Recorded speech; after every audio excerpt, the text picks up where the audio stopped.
안녕하세요. 촌철 승부사 가족 여러분. 지난 한 주 어떻게 보내셨나요? 오늘 날씨는 좀 우중충하네요. 지난주는 우리 같은 TQQQ 투자자들에게는 아주 힘든 한 주였던 것 같습니다. TQQQ가 작년 11월 19일 전고점 88.57불 대비 49% 하락, 2022년 개장일 종가 대비는 47% 하락했고, 지난 목요일에 장중에 40.61불까지 떨어지며 이전 장중 전고점 대비는 무려 56%나 하락했습니다. TQQQ가 만들어진 이후에 세 번째로 폭락이었습니다. 하지만 이러한 폭락이 말씀드린 것처럼 처음이 아니라 세 번째이기 때문에 과거를 잘 보면 향후 대응 방안이 나오겠죠. 일상적인 주말 점검 외에 지난 주중 점검에서 약속드린 우크라이나 사태 요약을 해드리겠고, 마지막에 종합적인 향후 대응 방향을 말씀드리겠습니다. 다른 때보다 영상이 좀 긴 점 이해해 주시기 바라고, 중요한 내용이 많은 만큼 끝까지 시청 부탁드립니다. 그리고 지난번 주중점검 영상 조회수 3,700회 중 구독자분들이 1,180회 시청해 주셔서 구독자들 중 62%가 시청하셨고요. 비구독자분들께서는 2,516회 시청해 주셨습니다. 지금 영상을 보시는 분들 중에 비구독자 계시면 바로 구독 버튼 눌러주시면 감사하겠습니다. 먼저 일상적인 주봉 점검하겠습니다. 2018년 주봉에서 60주 이동 평균선을 뚫고 내려온 후 5주 차입니다. 5주 차이는 장대 양봉형을 보이면서 지속 상승했었습니다. 4주 차에서 망치형 모습을 보이면서 크게 하락했기 때문에 그에 대한 반발 매수세로 장대 양봉형이 나왔던 것 같습니다.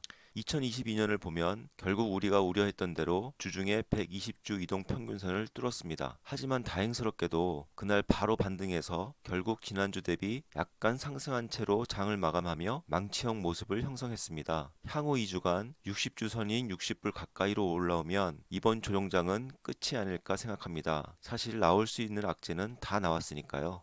다음은 일봉 점검인데, 일봉 점검 전에 지난주에 말씀드린 대로 이번 하락을 야기한 우크라이나 사태에 대해 설명드리겠습니다. 이와 관련해서는 유튜브에 자세한 영상이 많이 올라와 있고 신문 기사도 많기 때문에 저는 아주 간단히만 말씀드리겠습니다. 우크라이나 사태의 근본 원인은 나토와 러시아와의 갈등이라고 보면 됩니다. 따라서 둘 사이에 그동안 어떤 약속이 오갔고 어떤 것이 지켜지지 않았고, 따라서 현재 각 진영은 무엇을 원하고 있는지 보면 될 것 같습니다. 먼저 그간 양자 간에 있었던 약속들입니다.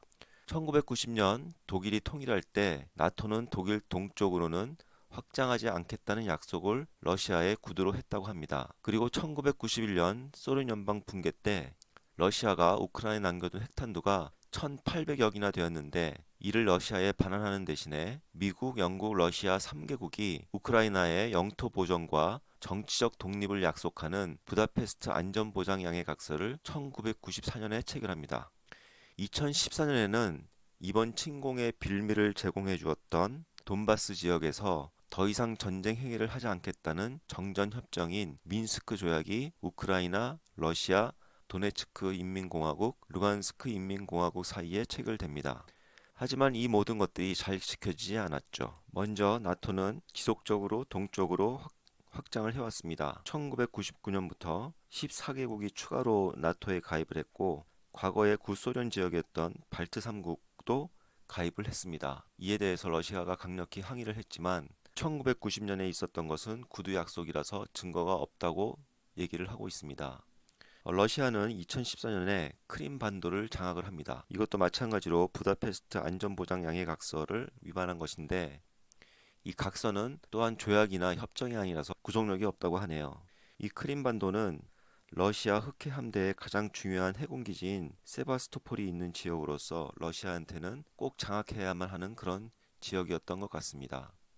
그리고 돈바스 지역의 분쟁은 민스크 협정 이후로도 계속 일어났습니다. 아마도 러시아가 친러 반군 세력의 배후로 지속적으로 무기나 자금을 지원해주지 않았을까 생각이 되고 있습니다. 그렇다면 이번 우크라이나 사태에서 서로 원하는 것은 무엇일까요? 먼저 나토는 러시아가 구소련식으로 확장하는 것을 저지하고 싶어 합니다. 러시아가 과거 소련의 영광을 다시 회복하기 위해서 계속 서쪽으로 진출하는 것을 저지하고 싶은 것이죠. 그리고 우크라이나는 나토에 가입을 원합니다. 나토에 가입이 되면은 상호 방위 조약에 의해서 우크라이나가 침공을 받을 경우 나토가 군사적으로 개입이 가능하게 됩니다. 따라서 우크라이나는 현재 나토 가입을 헌법에다 명시하고 추진하고 있습니다. 또한 미국 같은 경우는 과거 아프간에서 철군한 것에 대해서 굉장히 부정적인 여론이 있습니다. 따라서 이러한 부정적인 여론을 무마하기 위해서 이번 우크라이나 사태에 더욱더 강하게 러시아에 경고를 하는 것 같습니다. 바이든 대통령이 마치 3차 세계대전이 일어날 수도 있다는 식으로 말을 했었죠. 러시아가 원하는 것은 가장 중요한 것이 나토의 확장 저지입니다. 우크라이나가 나토에 가입하게 될 경우 자국의 안보를 보장할 수 없다는 것인데, 만약에 우크라이나가 나토에 가입하게 되면은 모스크바가 포사정거리인 500km 안에 들어가게 된답니다. 따라서 러시아로서는 우크라이나가 나토에 가입하는 것을 적극 저지해야 될 입장입니다. 또한 러시아는 우크라이나를 독립국가로 인정을 하고 있지는 않습니다. 우크라이나와 러시아는 한 국가라고 생각을 하고 있고, 러시아가 우크라이나의 형님이라는 그런 생각이죠. 따라서 우크라이나에 대한 종주권 유지를 원하고 있습니다. 그리고 푸틴 개인적으로는 러시아의 경제 침체에 대한 내부 불만을 무마시키기 위해서 이번 우크라이나 사태를 일으켰다는 얘기도 있습니다. 그렇다면 향후 방향은 어떻게 할까요? 러시아가 우크라이나를 멸망시키고 우크라이나를 러시아로 포함시킬 가능성은 거의 없다고 봅니다. 이럴 경우 국제적으로 엄청난 비난을 받을 거기 때문에 이것은 거의 불가능하다고 생각을 합니다. 두 번째는 러시아가 우크라이나 수도를 점령한 이후에 우크라이나의 친러시아 정권을 수립하고 철군하는 것입니다. 이것이 가장 가능성이 큰데 이렇게 될 경우 국제적으로 나쁜 선례를 남기게 되는 것이죠. 강대국이 약소국을 침략해서 그 국가의 어용 정권을 수립한 후에 돌아가면 그만이다. 이런 나쁜 선례를 만들게 되면은 앞으로도 계속 이런 일이 발생할 것입니다.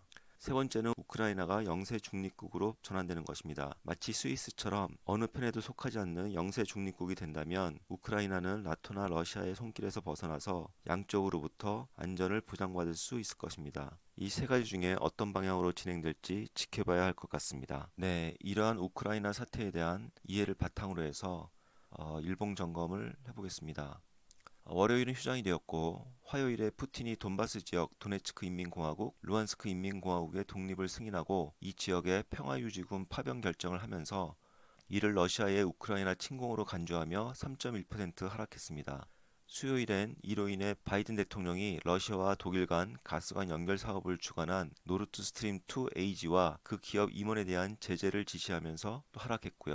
이렇게 우크라이나 사태로 인해 화요일, 수요일 이틀 동안 TQQQ 가격은 10.5% 하락했습니다. 목요일엔 러시아의 우크라이나 침공이 시작되면서 프리마켓에서 40.3불로 11% 하락했다가 바이든 대통령의 연설에서 스위프트, 즉 국제은행 간 통신협회 결제망에서 러시아를 제외시키는 제재안이 빠짐으로 인해 경제 혼란에 대한 우려가 줄어들고 또한 반발 매수세가 나오면서 9.8% 상승으로 마감했습니다. 장중 등락폭이 무려 22%에 이르렀습니다. 금요일에는 우크라이나와 러시아 간의 영세 중립국 전환에 대한 협상 소식이 전해지면서 4.7% 상승 마감했습니다. 제가 1월 25일 처음 영상을 올리면서 신저점 갱신 시에 8분의 1씩 매수하는 전략을 말씀드린 이후로 종가 기준 신저점 6회, 장중 신저점까지 포함하면 8회가 있었습니다. 이 전략을 따르신 분들은 여유 현금이 75% 이상 소진되셨을 거고 저도 마찬가지로 여유 현금이 다 소진되었습니다. 목요일부터 시장이 강한 반등을 보여주어 잘하면 이번 신저점 8분의 1 매수 전략이 아주 성공적으로 끝날 수도 있겠다는 희망이 보이네요. 저도 TQQQ 투자 시작 후 처음 경험하는 폭락장이어서 어떻게 할까 하다가 생각해낸 매수 전략이었는데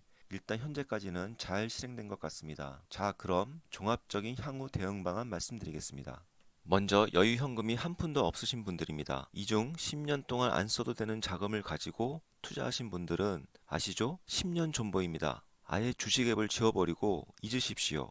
TQQQ는 어차피 우상향하는 상품에 10년 정도의 기간을 보고 투자하는 겁니다. 나중에 보면 지금의 출렁거림은 작은 자국으로밖에 안 보일 테니 그냥 무시하십시오. 과거의 그래프가 그랬습니다. 둘째, 이번 하락장에 어쩌다 보니 대출을 당겨서 투자했는데 더 이상 여유 현금이 없으신 분들입니다. 저도 마찬가지인데 대출로 투자하셔서 좀 불안하시죠? 걱정 마십시오. 제가 올린 다른 영상에서 말씀드린 것처럼 과거 12년 동안 어떤 하락도 7개월 반이면 정고점을 회복했습니다. 2018년만 예외적으로 13개월 걸렸지만 이 경우에도 전고점 95% 회복에는 역시 7개월 반밖에 안 걸렸으니 조금 더 안전하게 본다면 이번 하락하기 전 고점인 87.7불에 90%인 78불이 되면 일단 빚을 내서 사신 특유 QQ는 전부 매도하십시오. 제 생각엔 이번 하락장에서 사셨으면 아마 평단이 60불대일 겁니다. 78불에 팔아도 20에서 30%의 수익을 얻으시는 겁니다. 다음은 아주 행복하신 분들입니다. 즉, 현재 여유현금이 있다든지 대출을 동원할 수 있는 여력이 있으신 분들은 최대한 동원해서 50불 이하에서 사십시오. 제 생각엔 아마 향후에 코로나 같은 것이 또 발생하지 않는 한 이 가격에 살 수 있는 날은 다시는 오지 않을 것 같습니다. TQQQ 투자자들에게 주는 마지막 세일 기간인 셈이죠. 따라서 풀 매수하시고 앞에서 말씀드린 바와 같이 10년 동안 필요 없는 자금으로 사신 분들은 10년 존버, 대출로 사신 분들은 78불 정도에서 매도하시면 50% 이상의 수익을 얻으실 수 있을 것입니다. 제가 처음 TQQQ 얘기를 들었을 때 TQQQ 가격이 10불 남짓이었고 그러고 나서도 바로 투자 안 하고 한참 있다 투자한 게 17.4불의 100주였습니다. 물론 그때는 지금처럼 많은 사람들이 투자하지도 않았고 따라서 정보가 제한적이었고 투자할 돈도 많지 않아서 그랬지만 돌이켜보면 그때 더 빨리 최대한 많이 살 걸 하는 생각을 지울 수 없습니다. 처음 듣자마자 많이 샀으면 지금과 같은 하락장도 그냥 아무 신경 안 쓰고 지나갈 수 있었겠죠. 이상 상황별로 투자 전략 말씀드렸습니다. 저는 대출까지 당겨서 산 경우에 해당되기 때문에 기다리다가 78불 정도가 되면 대출로 산 TQQQ는 매각할 생각입니다. 여러분들도 각자 상황에 맞추어서 현명한 투자하시기 바랍니다. 오늘 긴 영상 시청해주셔서 정말 감사드리고요. 저희 시황 업데이트를 계속 보고 싶으신 분들은 아시죠? 구독, 알림, 좋아요 꼭 눌러주세요. 감사합니다.